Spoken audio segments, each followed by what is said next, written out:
about home. They're married to real estate. All right. Welcome, everyone, to Married to Real Estate. We're back for a very exciting episode. So exciting that we're going to skip our usual recap.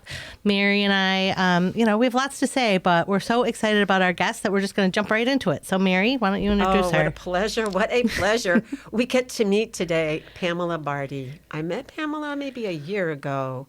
And every time I meet her, it is more magical, if you'll excuse this, Pam. That's Pam's other word, is magical. And then, Pam, I have to tell you, at the end of this podcast, you are now an honorary Mary. So you will be a magical Mary also. How about that? Love that. We love our honorary Marys. Okay, great.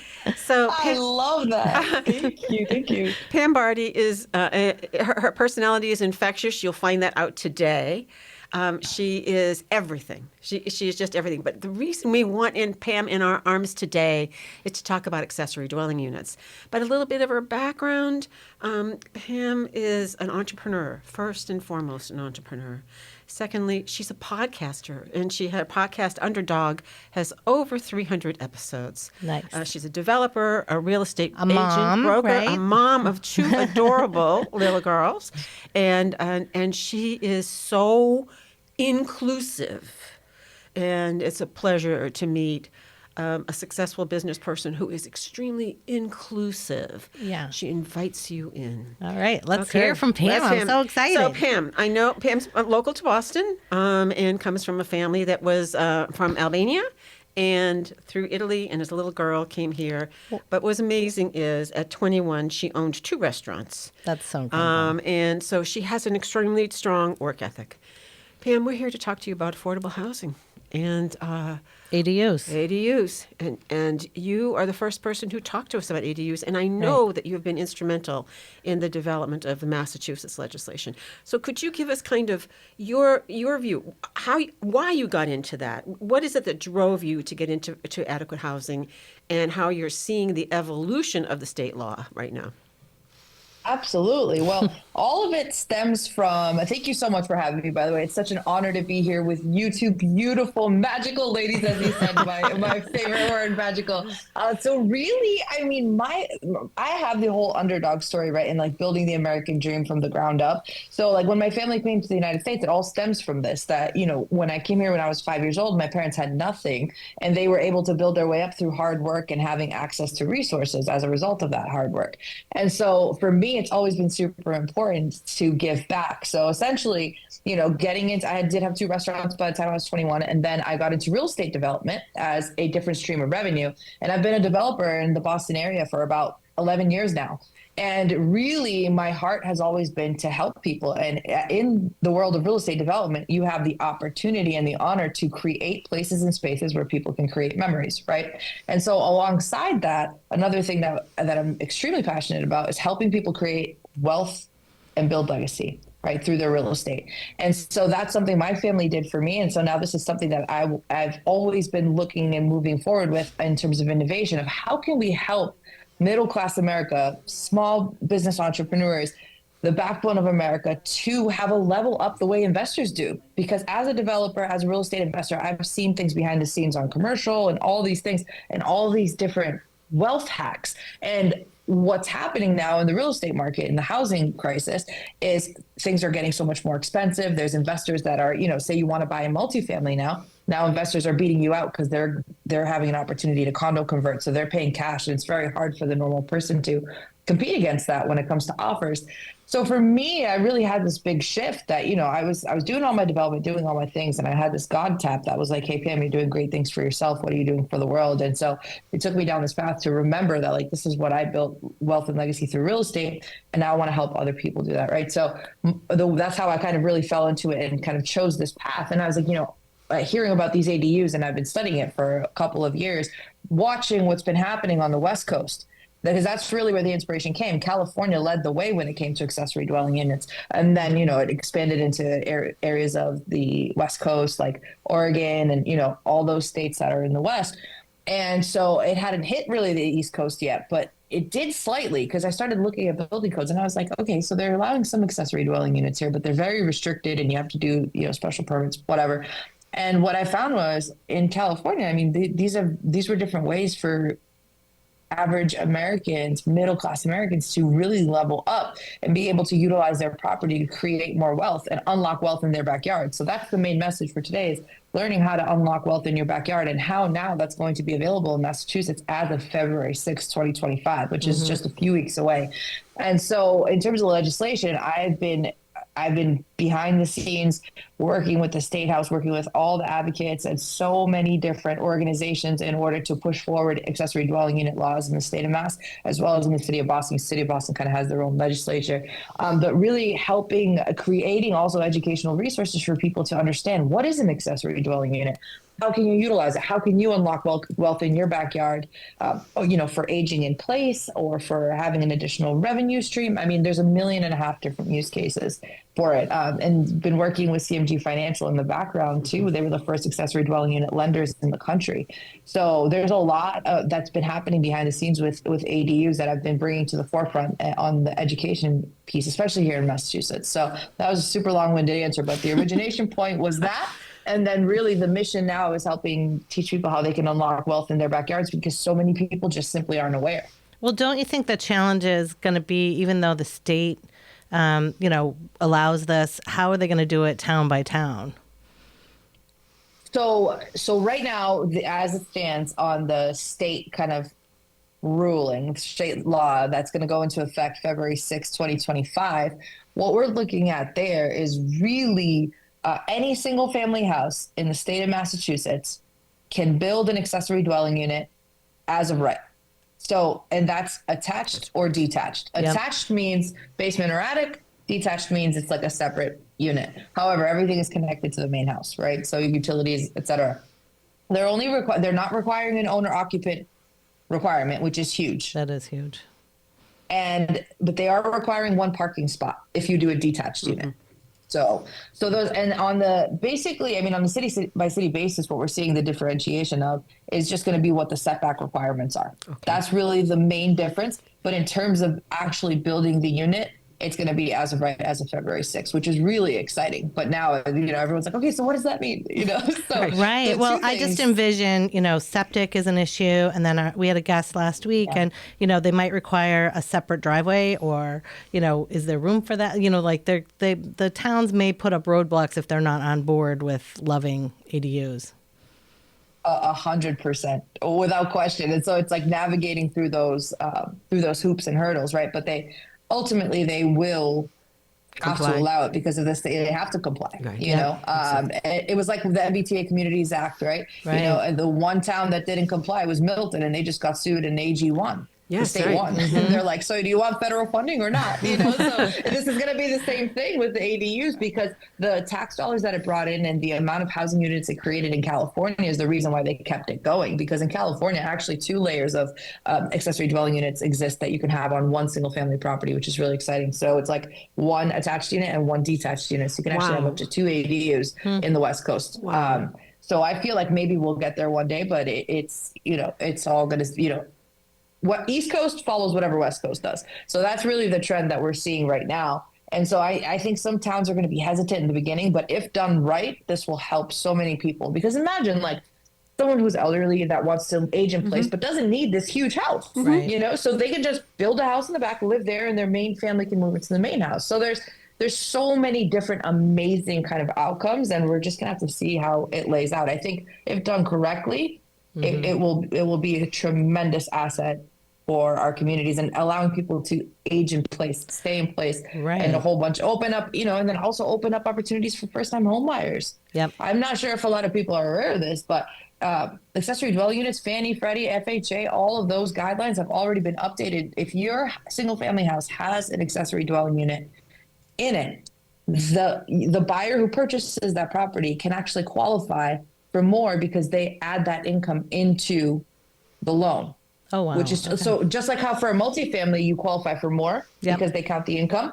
Same thing with a legal ADU. Wow. So this is going to be a game changer. I hadn't put that together. This is a big deal. Yeah, a lot of potential. I'm glad you said that because I hadn't really made that connection. it's huge for first-time home buyers. It's basically like, you know how duplexes back in the day, buying a two-family was the way that you level up, right? You rent out one unit, they pay for most of your mortgage. Well, now with investors coming in, condo converting, it's harder to get those multifamilies, right? But with this, it's a kind of another way in, which is really cool. Pam, I think we're seeing some barriers. So, for example, this town is 99% septic.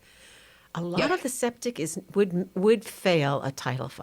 Would fail. They're not big enough for the extra They're not big bedroom. enough. They're out of compliance. They're old time. Yeah. And so we are going to see different barriers as they occur just kind of naturally, right? So are you encountering any of that in your projects yet?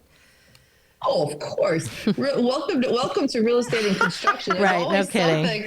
And like for me, everyone's like, "Oh my God, we just found out that we have to do this and that," and then I'm like, "Yeah, this is the game." So you just gotta roll with it. I like that attitude, right? This is the game. Yeah, I love it. This is really it's all here. But I mean, for the septics, I will say the one thing is like figuring out how many bedrooms your septic is designed for. Because say you only have it's built for 4.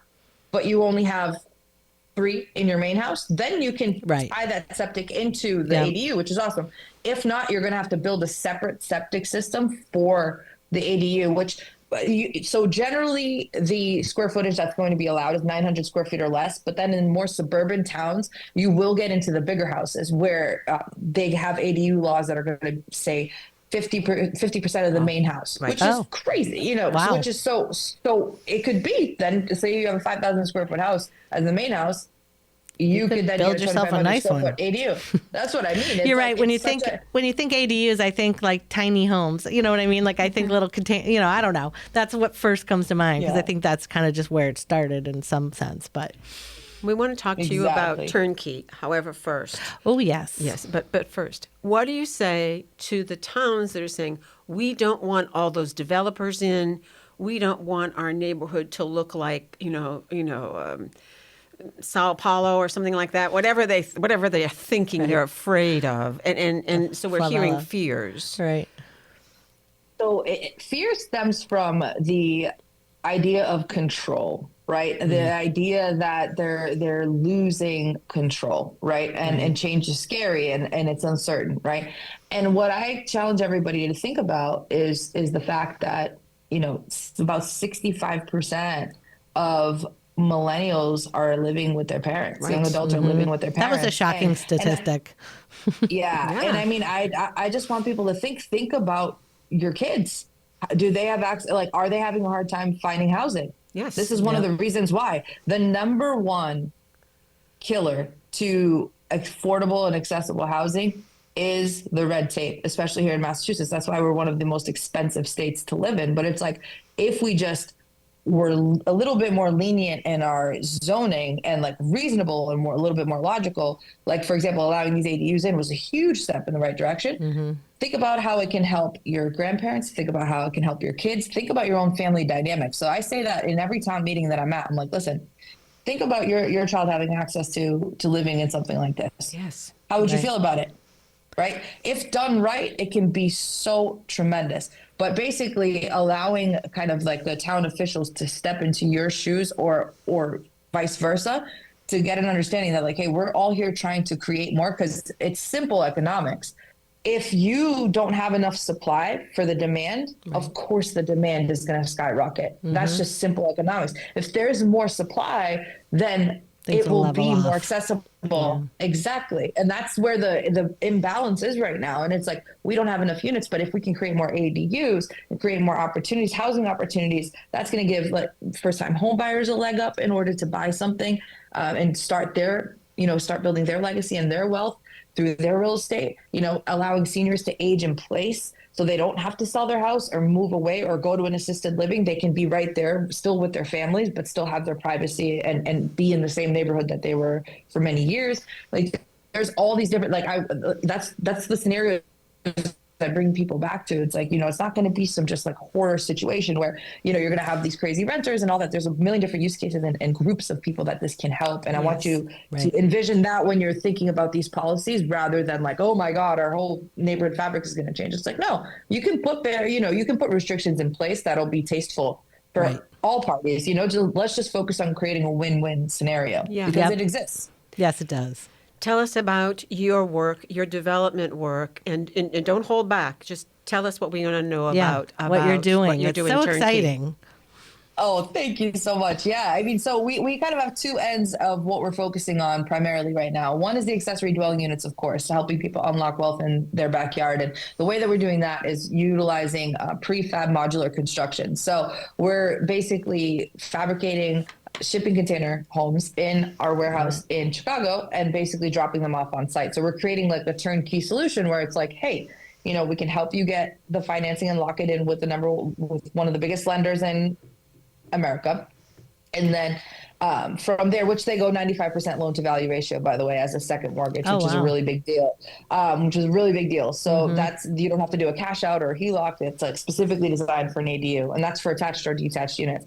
So basically that we do all the site work in the foundation, and then we set the container there, and then pretty much that's it. We connect it and you're done within And 8 to how 12 cost weeks. effective is that? I mean, there's no architect, so that's good. And, Oh yeah. Oh, they're still an architect. Oh, it's like new construction. So Okay. it's like building another house. Yeah. So we still have to go through that process. Oh, all but right. in terms of it being finished is so much faster than Yep. normal. And we're actually adding in another product line pretty soon too. That's a little bit more on the traditional end. That's also prefab modular. The beautiful thing with modular is everything is built in a temperature controlled environment, and the lead time is very quick. So 8 to 12 weeks, you could have like basically wow. a full blown ADU built, dropped off in your backyard, and that's it.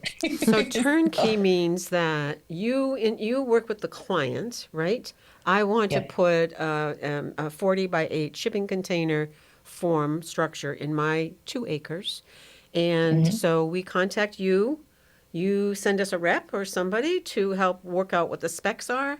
And we talk to finance and we work with you 100% until we turn the key. Is that right?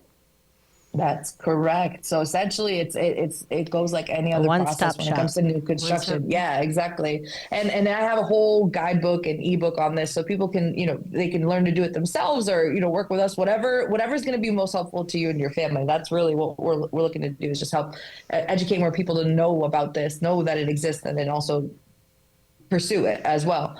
But the main thing is, I mean, you definitely want to be looking at what regulations are happening now in the state of Mass. It's going to be as of right. You definitely want a property survey, so like what your elevations and all that stuff looks like. And then from there, architectural drawings get drawn up, you send it to the building department, and then you get to building. So it's pretty much, I make it sound a lot simpler than what it is. There's a lot more that goes into that process. Yes, you do.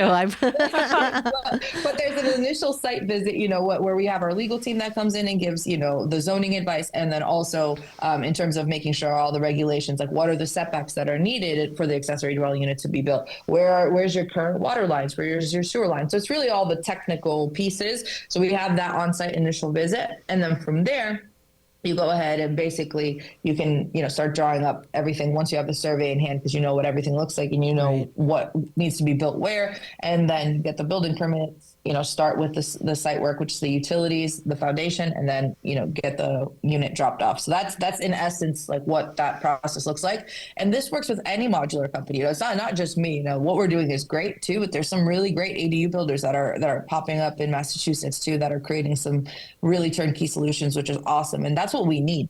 Really, I mean, we need a whole army of people doing this to help more people, and that's really the goal. And really, then on the development side, what we're doing is we're building sustainable and intentional communities. So we're staying ahead of the curve of what's being built, and adding in like wellness pods and things like that, but incorporating in like fully filtrated water systems, battery energy storage systems, wind turbines, solar. So like all of that stuff, because our energy crisis is tremendous. I don't know if a lot of people realize this, because a lot of renovations and new constructions haven't been done since July, and it may not have hit a lot of people yet. But the new stretch energy code in construction that passed in July of 2024 that went into effect, like in the state of Massachusetts, you can't build with gas anymore. Like Right. it's all electric. Yeah. So I'm not sure that a lot of people are aware. And if you're renovating 50% or more of your house, or you're building a new construction, it has to be electric. Your appliances have to be electric. You have to do mini splits. So what does that mean for you and homeowners? It means quite literally that you are going to be spending a tremendous amount on electric, because gas, the Massachusetts is not allowing fossil fuels anymore. They're trying to go as green as possible. So then how are you going to then hack your energy bill? Because electricity for something like this is crazy. Yeah. And also, if you're using something like ChatGPT and AI, a lot of people don't know this, but you use 15 to 20% more electricity power on your computer and your phones when you're utilizing that. So, because it takes more computing power. Mm-hmm. So all this energy demand, developers and homeowners really got to start thinking about, how am I going to offset my costs? Right. So things like battery energy storage systems and all these things are things to think about. And that's what we're putting standard in our ADUs and also our development projects that we're building. So it's just something to stay ahead of the curve on, because especially with the whole energy, there's a whole energy crisis going on right now, and a lot of people don't even realize it, or they've seen their bills skyrocket, and it's like, well, then how can we mitigate that? Right. And the way that you kind of hack that is by having a battery energy storage system where you're generating your own energy from your property, via wind or solar. And from there, essentially gets stored. You utilize it during peak hours, which is usually 9 to 5. That's when your electricity is most expensive. And then you can basically utilize the grid the rest of the time. And then that way, those are ways to save big on your bills. So something just to, some innovative things that we're doing right now to incorporate it into our ADUs, is something for others that are listening to really be thinking about, as homeowners, developers, whoever it is, because this is really what we're up against next. And we've got to innovate to meet that demand. Well, Pam, I know you have a number of projects going on. Are there any that you'd like to describe for us, either generally or specifically?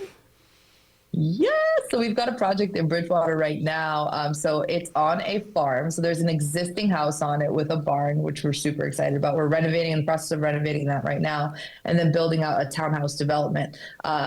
And it's all catered around sustainability, intentionality, all of that. And, we're bringing in, we're revitalizing the whole farm piece. So creating edible landscapes, we're bringing in animals, goats, all kinds of things. But most importantly, in every single townhouse, you're going to be seeing these, it's almost like a barn dominium type of look there. It's going to be a hybrid built of shipping containers and stick built combined, which is going to be really beautiful. All one level living, 3-bed, 2-bath on each one. And we'll have great greenhouses. Every house will have a greenhouse. And we've got, basically all the programming and everything that we have there is all enhanced to enhance quality of life for individuals that live there, and building community. So the barn will be like a clubhouse, and also the farm stand for the community to come in and pop in anytime. So basically, as we know, during COVID, the depression rates hit the highest because there was no community. People were missing that physical touch. And as a developer, one of the most important things to keep in mind, and even in construction, even with these ADUs, is you're creating places and spaces where people create memories, right? So there's a whole layer of epigenetics and things that exist when it comes to building these types of communities. But the key is to build sustainably, and also building that community so that people actually connect and live a beautiful quality of life as a result of that. And what are those? What's the price point on those? So right now, it depends on the infrastructure that's going in right now, because we've got some huge tie-in costs that we're looking at. But ideally, hopefully, in the 700 range is what we're looking at. And we're trying to add in ADUs on them too, so that it's even more accessible for people to access. But we're hoping to go lower than that. It's just going to depend on the infrastructure costs, because the roadway costs is pretty tremendous. So we're kind of factoring in all of that right now. And when will those be done? Like, when do you? Oh, we hope to break ground in May. That's the goal. That's exciting. Yeah, we're almost there. Almost there. Wow. Good. Well, do you have any advice, Pam, for us as real estate professionals or the real estate community? How can we help advance the goals of affordable housing?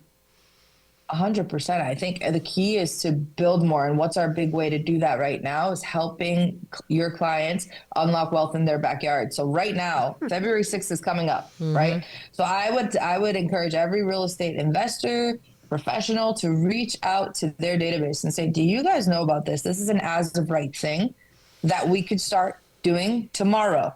You just need to, see exactly what the setbacks and things are and get the surveys done on the property. But this is something that is tremendous. It's like an easy way in to build another unit and to maximize your property value as well. Right. Right. So I would just have those conversations. Hey, do you know about ADUs? And, that's why on our end, we're doing lunch and learns, we're doing webinars, we're doing like all of our teams are out there telling people like, hey, do you know about ADUs? This is an amazing thing. It's going into effect, February 6th. So I think talking about it is a really big thing, and connecting with others to say, hey, how could this help you and your family? Great. Right. and really kind of going from there, because everyone has a use for it some way, somehow. Yep. I agree. Well, as a real estate professional, though, and I'm going to ask this kind of ugly question, which, we are in it to help people, but it is my living. So how, as a real estate agent, do you make any money selling ADUs? 100%. Well, so what we do on our end, we do a whole affiliate program with agents. So that way, like if you've got clients that this would benefit, we would pay you to help make that happen, help make that connection happen. So that's one avenue. Okay. And then also, I mean, we're working on bringing in like ADU consultants for specific towns and things like that, because agents are the heart and soul of their community. They are, they're the ones that are helping people buy, sell, whatever. So this is going to be almost like what we're creating with this is almost like it's like another layer of like the real estate agent, right? So it's like creating value. Yes. I like it. I like the sound of this very much. Yeah. Pam. I'm ready. I'm raising my hand. Oh, Pam, we have all kinds of creative ideas, and we'd love to drag you to Westford and just kind of expose you here. So I imagine you're going to have some geographical kind of, business models and whatever, but we'll talk to you offline about that. And thank you so very much. Thank you. This was wonderful. Well, eye-opening. Hey, yeah. thank you both so much. Let's help as many people unlock wealth in their backyard as possible. And Westford, I would totally be open. I mean, my goal my vision is to have, a whole team everywhere. So yes, great. That's all the right. idea. Good. Great. We'll Thank definitely you. talk. All right. Keep warm, Pam. Nice to see you. Yes. Thanks, Bye-bye. Pam. Thank you. Bye.